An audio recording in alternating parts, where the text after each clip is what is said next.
Hey guys, it's Sydney. Welcome back to my channel. Thank you so much for all your feedback in my more personal video the other week when I opened up with my friend Dawn here. It was just so heartwarming, all your responses and everything, and I think it's awesome that everyone wants to share. So in that vein, I got some emails asking me more about my dad, and I do not open up about this. It happened 20 years ago now, and I still can't really talk about it. So Dawn encouraged me to do this as a release. So I'm going to be talking about suicide and how I've dealt with it. And because I'm too scared, Dawn is playing Oprah. And all right, let's do this. Okay, it's going to be okay.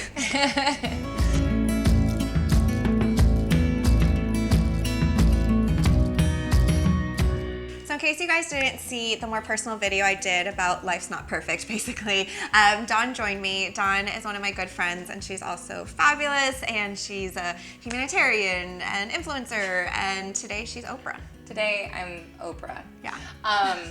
Here's the thing. We all have traumas in our lives. I always say that life is kind of made up of these little traumas, and it's how we get through them and get past them, but really get through them that shape us. And I know you and I have talked about, we were in Aruba and we were in a pool. Yes. And you were saying so that nice. you were a mean girl at a time. Lots of wine. Oh, yeah, that I too. opened up. So Wine does help me open up. Where's the wine today? I know. But I remember you saying, it's so interesting to me. I was never really a mean girl. And again, I had my own trauma, and my response was body issues and kind of insecurity with that, and too much dieting and then binging and all that. But with you, I know you said you kind of lashed out in a way, or were cold. So how was that? What do you remember? What's the first time that you were like, oh, maybe I'm a little bit mean in this department because of this response? Yeah, so my dad committed suicide when I was 13, and I was completely numb. That's the way I dealt with it. I didn't really talk about it. I don't remember his funeral. We had an unveiling a year later. My family's Jewish, so they do an unveiling one year where you go to the grave. I don't think I cried. I was numb. There's no other words for it. I wasn't in disbelief. I was just cold, really cold. And I realized as I became a teenager, I took out that coldness in my heart on other people, and looking back, I was so mean. And I'm sorry if any of you went to school with me in Miami as a teenager. I'm so sorry. I was just so angry. I was angry at the world. I was angry. I'm tearing up. I was just angry for taking my dad away. I was, daddy's little girl, and I was so angry. Well, and you were 13, and I think, it breaks my heart for you, because I've met girls before, especially around that age, and I'm like, why are you being like this? Why are you being mean? And my response would be to be extra nice to get them to be warmer. If you were we cold, need more you I'm in the gonna world. warm you up. But honestly, I think sometimes we judge people, and we're like, oh, they're a I don't want to curse. But they're a B.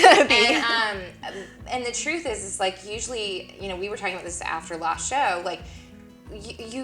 They're like that because they're hurting. And when people lash out, or when people are acting in an abnormal way, one of my favorite quotes is a Viktor Frankl quote, and it's an abnormal reaction to an abnormal situation is normal behavior. So that to me always made sense, because that's just the way you respond. So you being 13 and seeing this happen, and it was so shocking, it's actually also the worst age. If you'd been younger, it would have been a different response. I think any age. It's something horrible to deal with, and if any of you have had to deal with it, whether it's a parent or a friend or anything, it's horrible. I still have issues from it. I've forgiven, I think. I can't even say if I've totally forgiven him, but more so than I did. Yeah. But it still affects me so much. How could it not, though? It's someone being taken from you, and especially the reason I say it's harder at 13 than say 5 is you're developing at 5. So at 13, though, you're kind of becoming a woman, and they always say too that with divorce, which I know happened before, the suicide, anytime there's a new person being introduced around, I think it's ages 11 to 14, or anytime someone's taken away, it's such a trauma in your life that of course you respond in an abnormal way. And for you were probably just protecting yourself because you didn't want to get close to people again. Well, I mean, the problem was is I hated myself for so long because I was angry at my dad for divorcing my mom, and I acted out towards him before he died. And I just remember, it still drives me insane. I hadn't called him for a couple weeks, and randomly, I don't know why, I wanted to talk to him about something, and I called and he didn't answer, and that morning he had killed himself. So I'm like, it haunts me to this day, and the only lesson I can learn from it, and I know people say like always be nice, like all that stuff, but it's so true. And like I can't get on a plane with being in a fight with someone. Like even my mom's my best friend, and if we're fighting about something silly, like we fight about silly things now, like nothing really. Yeah. But my mom and I fight about furniture. Yeah, just like silly things, but I can't go on a plane without making up, or I don't know. Of course, I'm the same way. So yeah. But you probably learned, I would never wish that to happen to you, and you wish you could take it back, but you also wouldn't be the same person here today unless that had happened. And sometimes I'm sure you can get caught up too in like, what would I have been like if my dad was still here? What would I be like? How would life be different? I would have lived in Florida. I wouldn't have moved to LA, started this awesome channel for you. Things would be really different. The one thing I do feel lucky about is I have an amazing stepdad. So my mom got remarried when I was 16, and I don't know how old you are watching this, but I know that I hated my dad's wife. I hated my stepmom, and I was so mean to her, but maybe I should have given her a chance, but I gave my stepdad a chance, and he is the most important man in my life. Like, he's amazing. So if you are dealing with step parents or anything, you never know what they're going through too, and like how much of an impact they can have in your lives. So just be open. I think that's a good thing too, is even like the way you responded, it's like you have to be open to everybody. Yeah. You can, because people come in and they fill a space for you. And as you said, like the last time, it was like, you don't want it to be negative, like a negative filling of the space. If they bring joy into your life, you want to keep them in it, Yeah. And your stepdad, from everything you've told me too, it's like he's really stepped up and become that. Stepped up as a stepdad. As a stepdad. But you really have to look at how much you've done, kind of not in spite of this, but because of it. Like, I really think it just makes different. it makes you more independent and strong. I've told you guys before, my mom is my best friend, but not having that other parent made me more independent, and I value that. And it helped me go off on my own and start this blog and quit my job and like do everything. And I feel like that's a way, it's a good thing that came out of it, was that independence and confidence.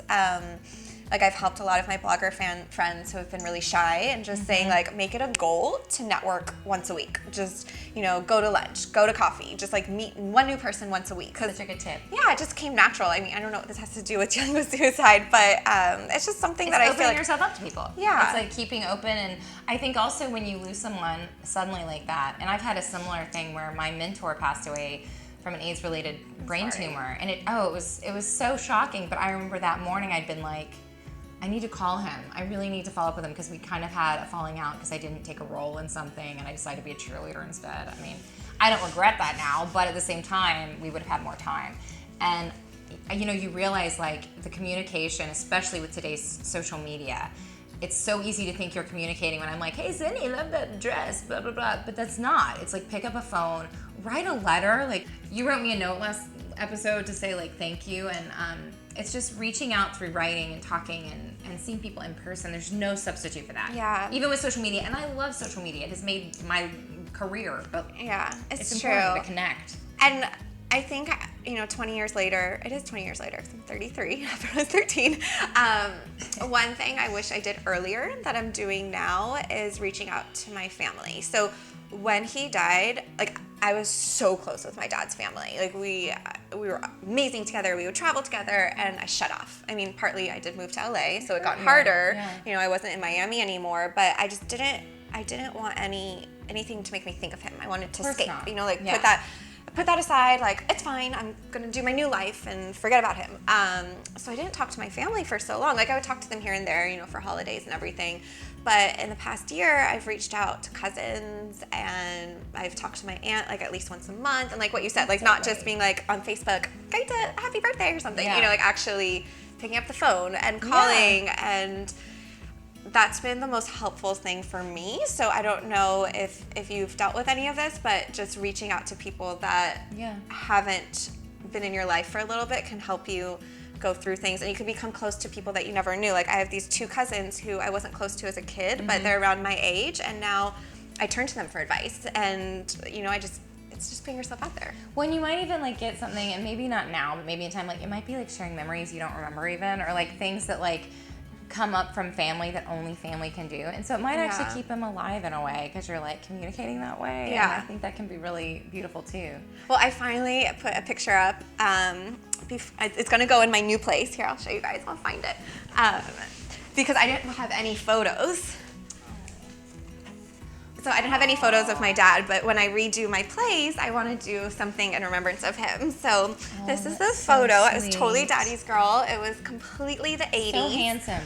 We're so the 80s with our neon and everything. And yeah, so now, I don't know, I'm just trying to forgive. And I think that's the most important part, is just learning to forgive. And I imagine too, like, the way you believe in things change, because you kind of wonder if you can believe in anything, whether it be faith or whether it be people, or feeling like people won't abandon you. Like I feel like there's a lot of feelings. I went through so much of abandonment issues, but like I said, it's really just finding the people that you can trust and opening up to them. And I'm really trying not to cry because I have a shoot later. I'm like, cry, Sydney, cry. But yeah, letting yourself cry. I mean, I didn't let myself cry for years. And you can even write about it. I mean, I don't know if you've done a lot of that. I'm sure you've had therapists tell you to write about it. Oh, yes. And seeing a therapist helps a lot. It is. And it's just, I always say, like, even with being creative, like, there's this book, The Artist's Way, which I mention all the time when I do any interview. But it has you, like, some people won't do it because you have to do work. And it's like 3 pages every morning, 3 pages every morning, whatever that looks like for you. But it's really cool because it clears out the clutter of your brain. So you can get to the creative stuff, so you can get to the deep emotion stuff. But it's like, you might be like, oh my gosh, I'm so mad at so-and-so, blah, blah, blah, blah, blah. Or Dawn wore the wrong outfit for the, no, she didn't. But I mean, you could just clear out the clutter. And then once you clear out the clutter of your brain and your heart, it actually gets to the deeper realms of your heart. And then it opens you up in a whole new way. That happened for me, so that's why I can say that. I'm going to try that, because I'm still not over it 20 years later, so I guess... You're never going to be over it. I'll never be over it, but I'm in a good place now. So all I wanted to share, like, I didn't know I was going to do this video until, you know, like a few days ago, and Dawn called me and said, do it, so you're just my motivator. Creatively bossy. Creatively bossy. So I always say that. I just want to share that it gets better, but it never goes away, and that's okay. Yeah, and it's also what you can glean from it. Yeah. I have one more question. Yes. So if you could go back to yourself at 13 and the way you felt, the way you responded, the way the news hit you, you know, I have like Dear 15 Me where it's like, what would you say to yourself at 15? What would you say to yourself at 13 if you could go back in time and talk to that girl who lost her dad, like that day? To commentate earlier. Sorry. Oh, I'm gonna give you a hug. It's okay. Yeah, to just like. That wasn't what I thought. No, it's okay. Yeah, just to be nicer. You know, like, just be nice. How could you be nice to yourself at that age? Instead of that response, I totally walked in. It's really, wow. But what would you say to be nice to her at 13, yourself? It's okay to be angry. And it's okay to be hurt. Yeah. And everything will be okay. Yeah. Yeah. Eventually. You make me cry. I'm sorry. It's okay. Now we're going to touch up our mascara. Sorry. No, it's good. It's good. Yeah, just that everything will be okay. And everyone has things that they deal with. And I don't know, you give the advice. We've talked about perfectionism a lot, like in our own conversations, and emotions are flawed and imperfect, and they are raw. And especially when you're 13 and your brain doesn't fully develop, I think, until you're 19 or something. Oh yeah. So like your brain actually gets like affected by these traumas. So all you can do is live with them, learn kind of what they've taught you, and then how you can share. And I think also by sharing just exactly what you did today, I feel like which was that the will make a scariest thing ever. I So know. Thank you for tuning in. And thanks for letting me be a part of it. I actually feel like getting to be a part of it. It was something I'll never forget. Well, thank you guys again. This was really cleansing for me, and like always, I love hearing from you guys. Oh my gosh, so much mascara. No, it's I not didn't think I was underneath your gonna eye. cry. It's not underneath. Because mascara can be reapplied, but the feelings need to be. Quote of the day. They just need to be put out there. Why don't I actually use a verb though? So I'll link to the recommendations that Dawn gave below. She always gives the best recommendations. And make sure to subscribe. Next week I'll have some more cheerful, uplifting videos. But I like doing these raw videos with you guys. So let me know if you want to know anything, if you have any questions for Dawn, any questions at all. And I love you all. I'm happy to answer.